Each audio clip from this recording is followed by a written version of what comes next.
Muy buenos días. Hoy vamos a desarrollar un tema que hemos titulado La revelación de Jesucristo. Para hablar de este tema, primero necesitamos definir bíblicamente qué es lo que se dice de lo que es una revelación. La palabra griega que se usa en el Nuevo Testamento tiene esta implicación: quitar la tapa de algo, exponer, iluminar, revelar algo que ha estado escondido. Para tratar de ejemplificar esto, quiero contarle una historia familiar. Hace algunos años, de parte de una empresa, nos regalaron un almuerzo especial en uno de los restaurantes más caros aquí en Guatemala, con mi esposa.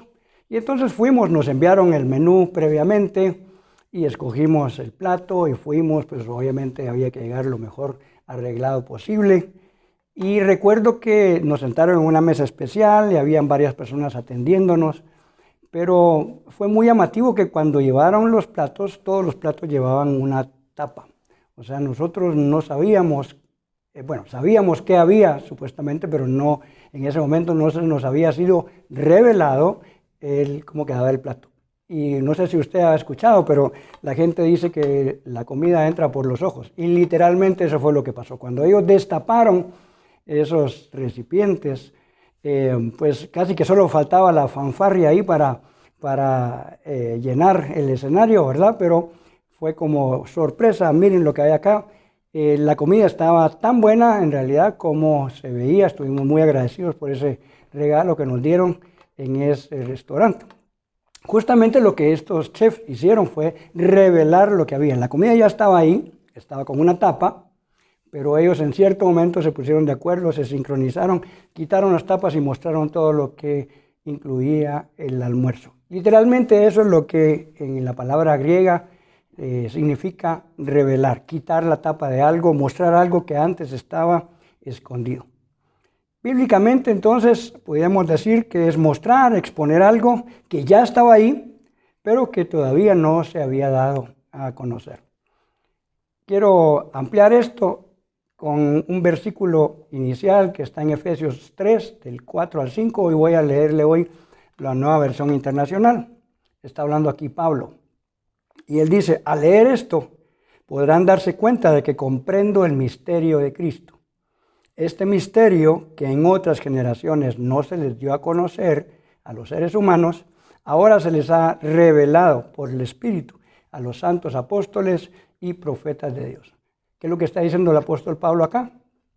Que Cristo estaba velado para las generaciones anteriores, pero que ahora ha sido revelado, dice acá Pablo, a los santos y a los apóstoles y a los profetas. Y gracias a Dios ahora a nosotros también, que Dios ha abierto nuestros ojos para ver la verdad de Cristo.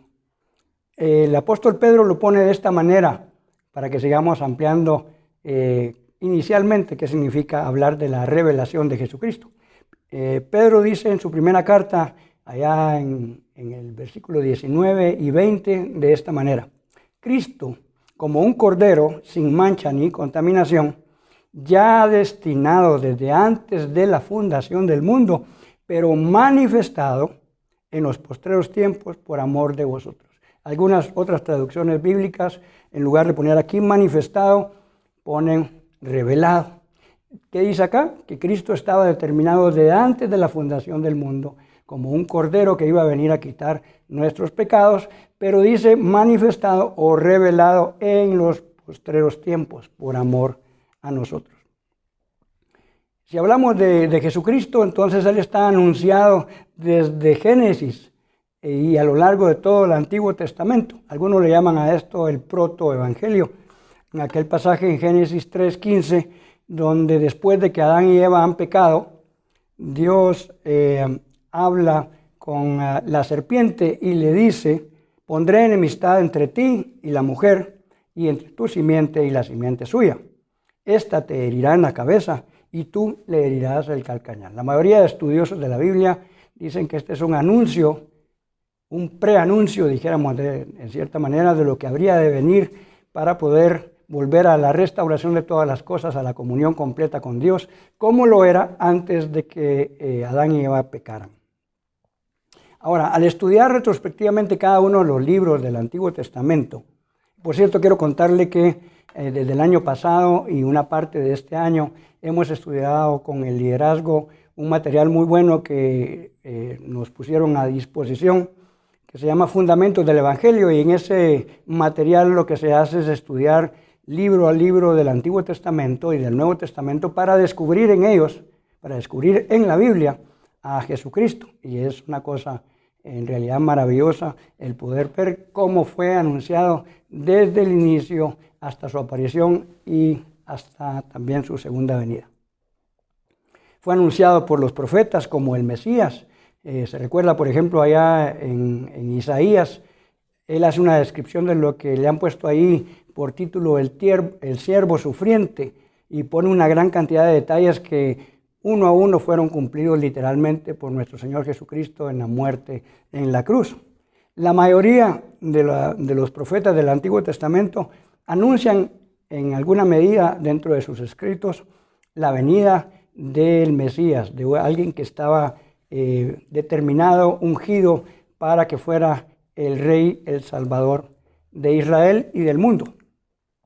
Pero la mayoría también de los profetas del Antiguo Testamento no pudieron ver o no les fue revelado en ese momento. También no es que no estuviera en su capacidad, sino a lo mejor algunos de ellos no les fue revelado por Dios. Recuerda que revelar algo es destapar algo que estaba antes oculto, y pues Dios tiene esa potestad de mostrar algo o no, ¿verdad? Que ese Mesías vendría a la tierra, pero también vendría a morir. Ellos esperaban, por cierto, un Mesías que fuera el libertador terrenal, civil, pudiéramos decir, de Israel. Por eso aquellas preguntas como los discípulos de Juan el Bautista llegan con Jesús y le dicen: ¿eres tú el que habría de venir o esperamos otro? Porque ellos a lo mejor no estaban viendo ciertas señales, entre comillas, que ellos esperaban de un Mesías libertador. Y entonces Jesús le responde con las señales de milagros, prodigios que él estaba haciendo, como una seña de que él había sido señalado por el Padre como el ungido. Ya cuando Jesús va a ascender al cielo, allá en el libro de Hechos, otra pregunta de los discípulos le dicen: ¿restaurarás el reino a Israel ahora? O sea, ellos seguían interesados y seguían pensando que el Mesías tendría una labor de liberar a Israel del yugo de esclavitud que lo tenían en ese momento los romanos. La mayoría no pudieron ver que también ese Mesías, ese ungido que estaba anunciado desde el inicio, no solo moriría, sino que volvería a vivir, o sea, resucitaría. Y es más, la mayoría tampoco pudieron ver que regresaría por segunda vez. La mayoría de profecías en el Antiguo Testamento que hablan sobre el Mesías, estoy diciendo la mayoría, no todos, porque hay unas pequeñas porciones en algunos que hablan un poco más allá de la segunda venida de Cristo. Encontramos unos extractos de eso en profecías, por ejemplo, de Daniel, cuando habla de las 70 semanas, en Isaías, en Ezequiel, y unos cuantos más, pare de contar quizá. Dos aspectos complejos de esas revelaciones dadas por Dios a través de profecías es que uno se puede poner a pensar en esto. Imagínese que usted hubiera vivido en esos tiempos bíblicos, en tiempos antiguos, y Dios le muestra a través de una visión, a través de un sueño, a través de una revelación, algo, usted puede ver algo que no existe en el momento que usted está viviendo o que usted tal vez no conoce. ¿Cómo describiría, cómo lo escribiría para las postreras generaciones eso que usted está siendo testigo? ¿Cómo lo describes? Muchos de ellos lo trataron de describir con las palabras que conocían, por eso es que decían, era como tal, o sea, esas comparaciones es porque ellos están tratando de explicar lo que están viendo con el lenguaje y con el conocimiento que hasta ese momento tenían.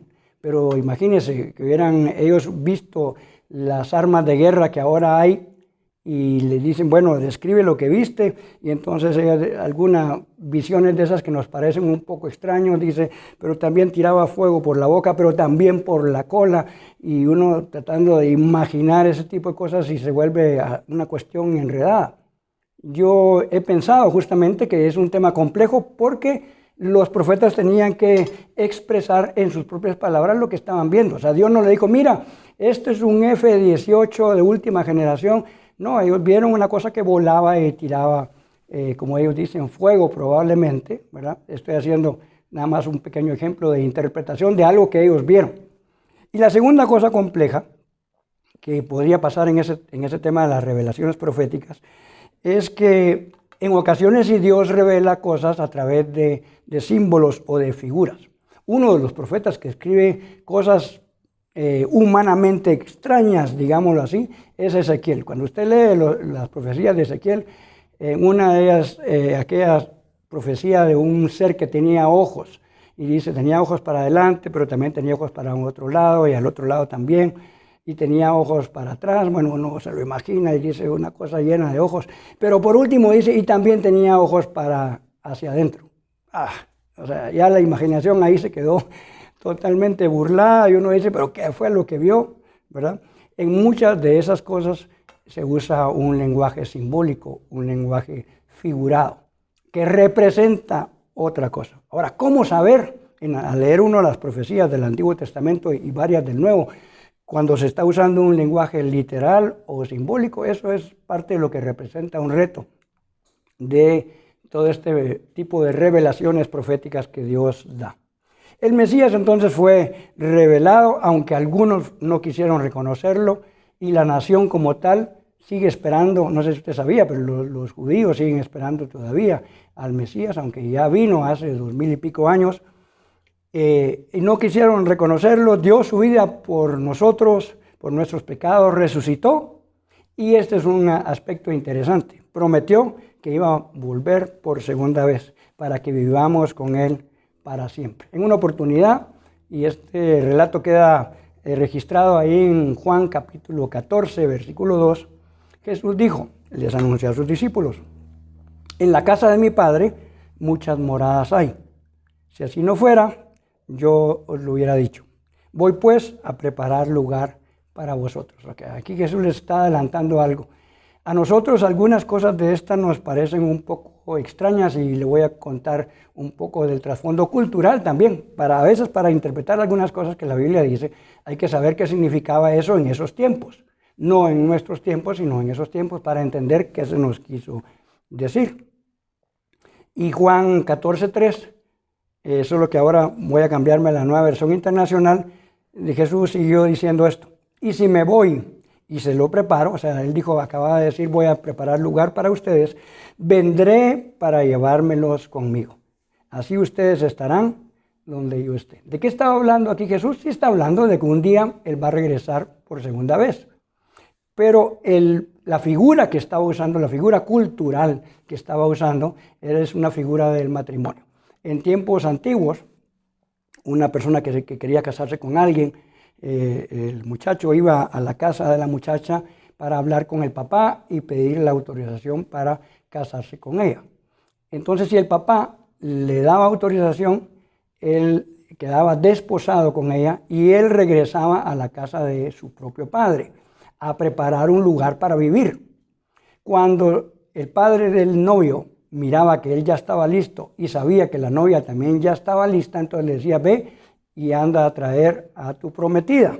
Entonces él salía, lo acompañaba una gran cantidad de gente, de ahí aquella figura donde dice en la Biblia que se escuchó a medianoche, ahí viene el novio. Eso se solía hacer cuando miraban que ya venía el novio, porque nadie sabía a qué horas iba él a regresar. ¿De qué dependía? De dos cosas: que el hijo hubiera terminado de preparar morada o vivienda en la casa de su propio padre y que la novia hubiera terminado de prepararse. Cuando eso pasaba, entonces el novio llegaba a la casa de la novia, lo antecedía un grito y entonces se anunciaba el novio viene. Una cosa interesante que nos encontramos en algunos otros relatos que le dan forma a esto que estoy mencionando es que Jesús, en una oportunidad, cuando le preguntaron ¿cuándo sucederán estas cosas del final de los tiempos?, Él les dice, el día ni la hora nadie lo sabe, ni siquiera los ángeles, sino solo mi Padre. ¿Quién era el que daba la autorización para que ya entonces se ejecutara literalmente la boda? El padre del novio. El padre del novio decía, ve y puedes ir a traer a tu novia. Y entonces por eso es que la hora solo la sabía el Padre.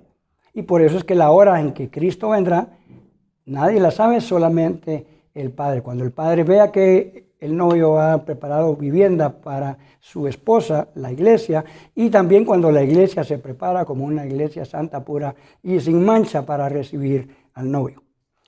¿Y qué pasa después de eso? Pues se dará la ejecución de las bodas. Allá en Apocalipsis 19, 7 al 8 se nos dice justamente que su esposa se ha preparado y entonces se da la cena de las bodas del Cordero, la consumación del matrimonio entre Cristo y su iglesia. Ahora déjeme darle una apreciación personal aquí muy rápida. Eso es una cosa que yo he pensado, viendo justamente cómo se encuentra en este momento, no solo aquí a nuestra congregación, sino la iglesia de Cristo a nivel global. Yo creo que esta es una de las razones por las cuales Él aún no ha venido. Creo que la novia, así como dicen ahí en Apocalipsis, que la novia se ha preparado y se ha vestido de lino fino. Yo creo que la novia aún no ha entendido su responsabilidad de poderse vestir de ese lino fino que dice ahí la Biblia, que son las acciones justas de los santos. Una novia, Él va a venir por una novia santa, pura, sin mancha ni arruga. Y dice, y el Espíritu y la novia dicen, sí, ven, Señor Jesús. Algunos me he encontrado yo alrededor de los lugares que he podido visitar, creo que no están anhelando la venida del Señor, no porque no quieran que Él venga, sino porque saben que todavía sus vestiduras no las han limpiado y cambiado a través de la sangre del Cordero. En la introducción del libro de Apocalipsis, justamente una visión que Dios le da a Juan, se vuelve a usar esta misma palabra revelación. Por cierto, en alguna oportunidad le conté que el libro en otros idiomas se llama el libro de Revelación, no se llama Apocalipsis. La palabra griega es Apocalipsis. Y de ahí transliteraron Apocalipsis, ¿verdad? Pues le pusieron el libro de la Revelación, más bien muy parecido al griego. Dice, esta es la revelación de Jesucristo que Dios le dio para mostrar a sus siervos lo que sin demora tiene que suceder. Jesucristo envió a su ángel para darle a conocer la revelación a su siervo Juan. A lo largo del libro de Apocalipsis vemos una gran cantidad de descripciones, atributos, títulos dados a Jesucristo. Leer el libro de Apocalipsis desde esa perspectiva es una cosa tremenda. Mucha gente no lo lee porque dice, no, a mí me da miedo esas cosas que dice ahí, y todas las bestias y los monstruos que dice que aparecen por ahí. Si usted lo lee con la visión de descubrir quién es Jesús, se va a llevar una agradable sorpresa de todos los atributos y títulos que se le dan solamente en este libro. Claro que dice aquí, el propósito del libro también es mostrar algunas cosas de lo que habrá de suceder. En las ciencias de estudio bíblico, la escatología es la ciencia que estudia los acontecimientos de los últimos tiempos. Es una ciencia bien compleja porque trata de interpretar justamente lo que hablábamos hace un rato, todo ese lenguaje figurado, todos los símbolos. La escatología es una ciencia bien compleja. ¿Cómo saber cuando alguna parte está hablando literal, otra figurada, otras son cosas históricas que ya sucedieron, y cuándo saber que algunas cosas son exactamente del futuro? Y cuando usted ve la estructura de Apocalipsis, en la primera parte habla acerca de un mensaje a unas iglesias que existían literalmente en esa región cerca donde Juan escribe la carta. El mensaje de las 7 iglesias. Esas 7 iglesias eran iglesias reales. Claro que Dios puede hablarnos a nosotros también ahora como una aplicación personal y práctica del mensaje que le dio a esas 7 iglesias. Y luego viene una serie de visiones acerca del trono de Dios, los juicios de Dios, a través de ciclos de 7 sellos, 7 trompetas, 7 copas, donde hay mucho tema de simbología y figuras, la batalla espiritual y finalmente el juicio final y el reinado de Cristo para la eternidad. Así hablando un bosquejo rapidísimo de lo que habla este libro. Por eso decía hace un rato, alguna gente solo se centra en algunas cosas de lo que hablan ahí del juicio de Dios y entonces le da un poco de temor. A nosotros los cristianos en realidad debería darnos esperanza. ¿Por qué? Porque justamente una de las cosas que se repite una y otra vez en la Biblia, ahí en el libro de Apocalipsis, es al que venciere yo le daré un nombre nuevo. Al que venciere yo le daré, que se siente conmigo. Al que venciere, al que venciere. O sea, eso nos llama a una actitud de permanencia y de esfuerzo por alcanzar la meta.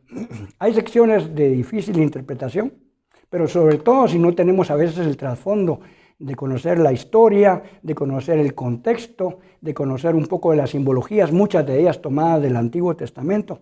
Y entonces como que resulta más fácil en ocasiones dejar que otros estudien eso y solo nos cuenten. Eso tiene un gran riesgo, porque a lo mejor esas personas que hacen esto con la mejor intención tienen cierta postura ya determinada para su persona, y esa postura van a usarla para interpretar todo lo que están viendo. Lo mejor sería justamente interpretar lo que está ahí sin tomar ninguna postura en particular, pero para eso se requiere bastante estudio. Yo he encontrado un montón de gente que le gusta mucho leer sobre esto, y bueno, y le quiero contar, mi papá le atraía mucho este tema, y cuando yo estaba pequeño, todavía no era cristiano, yo miraba que él compraba libros y pues se ponía a leer, y algunos de esos libros me ponía a leer, y ahí decía así, que tal país va a ser la bestia que se mira ahí, y otro país va a ser tal cosa. De repente, ¿sabe qué? Geográficamente esas cosas cambiaron, los países se multiplicaron en otros varios, y ahora ya no existe ese. ¿Y qué pasó con la interpretación? Y entonces, bueno, ahora hay que volver a reinterpretar. Eso, como le decía, a veces es el riesgo de querer uno, con lo que conoce, a veces limitadamente, querer interpretar lo que está ahí. No quiere decir que uno no se meta a estudiar, deberíamos meternos a estudiar ese tipo de cosas, porque nos fueron dejadas, como dice Juan, para conocer a Jesucristo y para conocer las cosas que habrían de venir. Nosotros en Ministerios Verbo, le quiero contar que no tenemos una postura fija con respecto a este tema. Muchos otros ministerios sí las tienen. Bueno, nosotros somos, por ejemplo, hablando de esas posturas teológicas, somos premilenialistas, dispensacionales. Usted dice, ¿y eso qué es, verdad? ¿Con qué se come? Bueno, son algunas de las posturas que existen de interpretación de lo que aquí hay. Otros dicen, no, yo soy preterista. Los preteristas interpretan todo al decir que todo lo que está ahí es una cosa histórica que incluso en muchos casos ya se cumplió, ni siquiera es del futuro.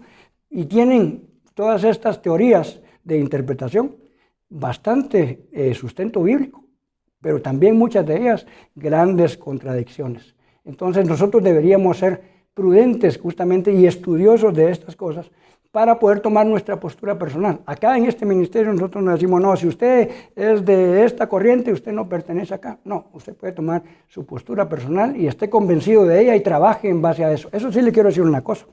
Su postura con respecto a los últimos tiempos va a mostrar la forma en cómo usted, ahora que a Cristo no ha venido, se esfuerza o no se esfuerza por expandir el reino de Dios. Porque si yo digo, no, ya es inminente la venida del Señor en cualquier momento, ahorita mientras estoy predicando yo puedo irme de acá, entonces probablemente ¿para qué me hubiera venido a preparar si de todos modos Cristo ya va a venir?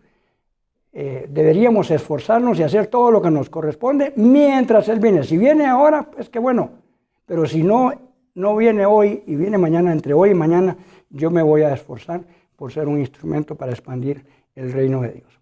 Quiero ir terminando diciendo algunas cosas importantes que Jesús mencionó. Cuando Jesús, por cierto, a mí me llama la atención que usó poco de su tiempo, por lo menos lo que quedó registrado, porque Juan también dice que si se hubieran escrito todas las cosas que él habló, no cabrían los libros en el mundo. Esa es una hipérbole, se llama eso. O sea, uno dice, bueno, ¿será que no cabrían?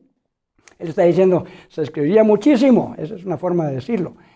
Pero en lo que quedó registrado, usted ve que Jesús no ocupó la mayor parte de su tiempo hablando de estas cosas del futuro. Tampoco el apóstol Pablo en sus cartas, en unas cuantas menciona algunas cosas de esto.